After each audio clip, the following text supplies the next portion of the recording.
Oui, l'assurance emprunteur, ça sert à être indemnisé quand on est en arrêt maladie, en accident du travail, en invalidité totale, peu importe. Ce sont des contrats qui sont spécifiquement pour cela. À quoi ça sert? Vraiment, ça sert à ça.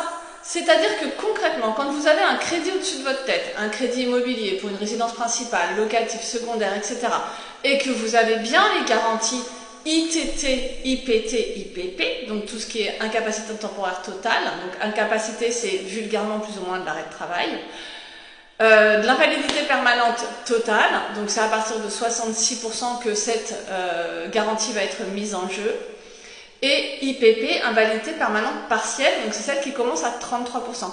Ensuite, évidemment, vous avez les autres, le décès et la perte totale irréversible d'autonomie. Donc toutes ces garanties-là, si vous les avez dans votre contrat et que vous êtes en arrêt maladie, vous êtes indemnisé. Il faut être en forfaitaire pour que la mensualité de prêt soit prise en charge indépendamment du fait que vous gagnez ou pas votre salaire pendant votre arrêt maladie. Je pense régulièrement à certaines conventions sur lesquelles vous avez une profession qui est 100% indemnisée par votre employeur en cas d'arrêt de travail. C'est 100% indemnisé par la prévoyance de l'entreprise.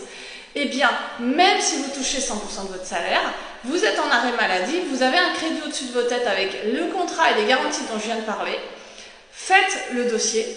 Normalement, c'est à peu près 90 jours pour nombre de dossiers que l'on voit passer. Au bout de 90 jours, la compagnie d'assurance va prendre en charge votre prêt immobilier. Bien sûr, il faut que vous soyez à 100%, il faut que ce soit 100% pour vous qui soit en indemnisation de votre prêt. Mais si vous êtes effectivement en 50-50 parce que vous êtes deux et qu'on n'a pas trouvé mieux que de vous dire c'est 50-50 minimum et c'est comme ça, c'est dommage, mais en tout cas, ça prendra quand même en charge 50% de la mensualité. A l'inverse, si vous avez contrat en indemnitaire, ce qui veut dire que vraiment, à partir du moment où vous touchez votre salaire, l'assurance n'indemnise pas. L'indemnitaire, c'est en fonction de la perte réelle de revenus. J'en ai beaucoup parlé, je continuerai à le dire autant de fois qu'il faut, il n'y a pas de souci sur ça. Je sais que c'est pas évident de remonter sur mon profil, donc vraiment n'hésitez pas à vous abonner au compte, à partager les vidéos, les liker, commenter en fonction de ce que vous avez vu sur vos contrats ou comment s'est passé un sinistre par exemple d'arrêt de travail ou d'arrêt maladie que vous n'avez pas été indemnisé ou vous avez oublié de le faire peut-être aussi parce que vous ne saviez pas que ça servait à ça.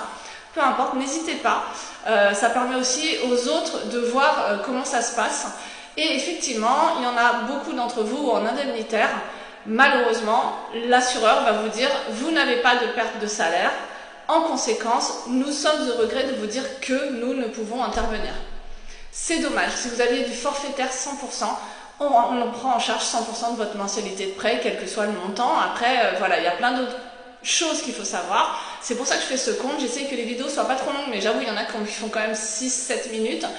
Mais 6-7 minutes, si ça peut vous faire gagner de l'argent en termes de sinistralité ou en tout cas en termes d'économie quand vous changez vos contrats pour ne pas évidemment aller vers le même type de contrat si le contrat était déjà pas bon à la base.